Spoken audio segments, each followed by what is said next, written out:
mighty hand. With his raised hands and his booming voice, Charlton Heston reenacts the most famous miracle of the Old Testament, the parting of the Red Sea, in The Ten Commandments, the movie that launched him to superstardom and marked the high watermark of Hollywood biblical epics. The 1956 spectacle was director Cecil B. DeMille's second crack at the story of Moses. His first version came 33 years earlier, a silent-era blockbuster that became one of the most successful pictures of all time. Now Paramount Home Entertainment is releasing both editions in a Blu-ray disc set, a chance to rediscover a classic example of Hollywood's long, sometimes twisted love affair with the Bible. Charlton Heston's son Fraser Heston was just a baby when his father made the Ten Commandments.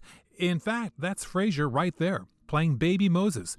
Hello, Fraser. Hi, Bill. How are you? One question I have when I watch these films is, your dad did so much fine work in films like Touch of Evil and Will Penny. Was he okay with being mostly recognized for these big epics like the Ten Commandments and Ben-Hur? I think he was very okay with it because he knew it made him as an actor. I think he learned a lot from acting as Moses in Ten Commandments and certainly credited C.B. DeMille with a lot of his craft and later success. It's interesting to hear you say that about Cecil B. DeMille and your dad, because I don't think DeMille is ever thought much as an actor's director, more of a spectacle director. Oh, he did. He had a great deal of admiration for DeMille. DeMille was a perfectionist.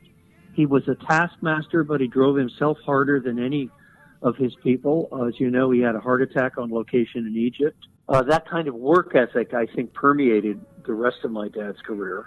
Your dad was a guy who was, he was an actor making a living and working his craft, but he was also a man of faith, and I can't help but think some of his role choices were guided by that. Oh, I think so. I think it turned him back to his faith in a way that no other life experience, except perhaps serving in World War II, could do. I think he also learned a great tolerance for other religions. He had great respect for Judaism for obvious reasons. He called himself the industry's leading imitation Jew.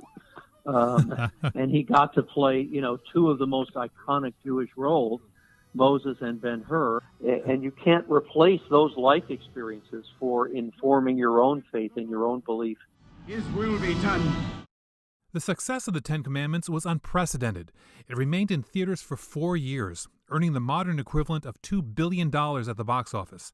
It launched the career of Charlton Heston, and it came to define forever the essence of the Hollywood biblical blockbuster. It's a genre as old as the movies themselves. The Lumiere brothers made one of the first known Bible films in 1898, depicting the Holy Family's escape into Egypt. By 1914, the newly formed Paramount Pictures had enough faith in Bible pictures to produce The Sign of the Cross, an epic that included a shockingly graphic Christians versus the Lions sequence. The film was a smash, and Hollywood knew a good thing when they saw it. DeMille's Bible epics dominated the 1920s, and after the talkies arrived, he directed 1932's remake, The Sign of the Cross. Best of all, Charles Laughton chewed the scenery with an over-the-top Emperor Nero. Burn, Rome! Burn! It would be nearly 20 years before Peter Ustinov would nearly match Laughton's manic performance as Nero in the spectacular Bible drama Quo Vadis. What sort of...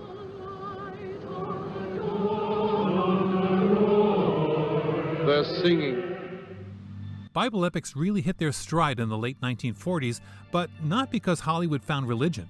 The truth was, post-World War II audiences were becoming increasingly tolerant of sex and eroticism in the media, but the studios were still bound by the puritanical strictures set by the Hays Office in the early 1930s. So, while a 1950s movie would never have lingered on a modern-day woman taking a bath while a peeping Tom leered at her from afar, when the man was King David, played by Gregory Peck, and the woman was Bathsheba, played by Susan Hayward, well, who could complain? The wine-bathed orgy before the graven image. The shameless fertility rites. As recorded in the Book of Kings. Yes, the wine-bathed orgy and the shameless fertility rites, just like in the Bible. Hollywood totally rewrote the story of Salome in 1953, but the studio made sure Rita Hayworth performed the Dance of the Seven Veils.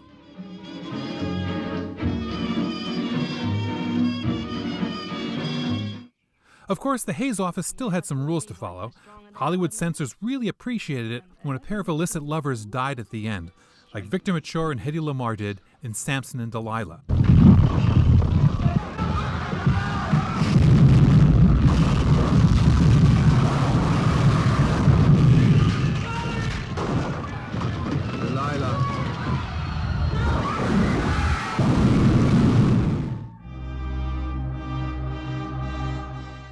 In 1953, 20th Century Fox changed the movies versus TV game forever with The Robe, an epic about a Roman soldier who presided over the crucifixion. The film introduced audiences to a young actor named Richard Burton, but most significantly, The Robe was the first film ever released in CinemaScope, the widescreen format Hollywood hoped would forever render obsolete the little square screens that Americans had come to love.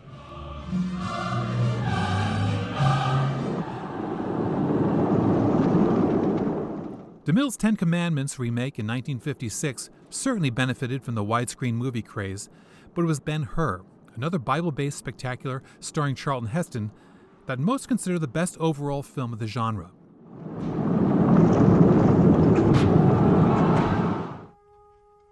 From the 20s to the 50s, Hollywood rarely attempted to adapt New Testament stories into film, but that changed in a big way in the 1960s with The Greatest Story Ever Told, in which every scene seemed to be an oil painting come to life, and The King of Kings, where for the scene where Jesus feeds the 5,000, the producers did him one better and crammed 7,000 extras onto a single hillside.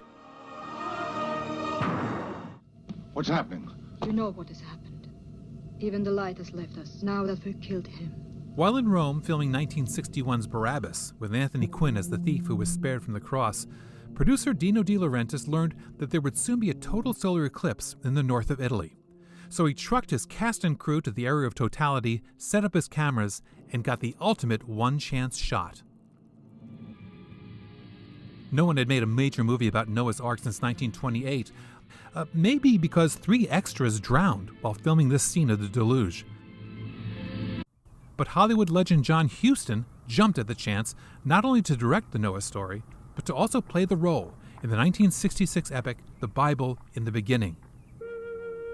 Huston's Noah coaxed the animals onto the ark, but he couldn't lure enough movie patrons to make The Bible in the Beginning a hit. It lost money at the box office and marked the end of Hollywood's big-budget Bible movie era. Of course, change was already in the wind. In Italy, critics were raving about renegade director Pier Pasolini's Gospel According to St. Matthew, a film made on a shoestring budget that almost looks like a newsreel from first century Israel. So this is Jesus Christ. I am really quite surprised. You look so small. Instead of building elaborate sets, the producers of Jesus Christ Superstar chose to film on ancient ruins in and around Israel. Are you king? After 10 days. And Martin Scorsese's Last Temptation of Christ was less a Bible epic than a psychological drama. So I do appreciate the fact that Hollywood studios are restoring those classic Bible epics. After all, in an age of Marvel mythology and the DC universe, anyone who'd want to bring back Moses as a superhero, well, they wouldn't have a prayer. Lead them through the midst of the waters. I'm Bill Newcott.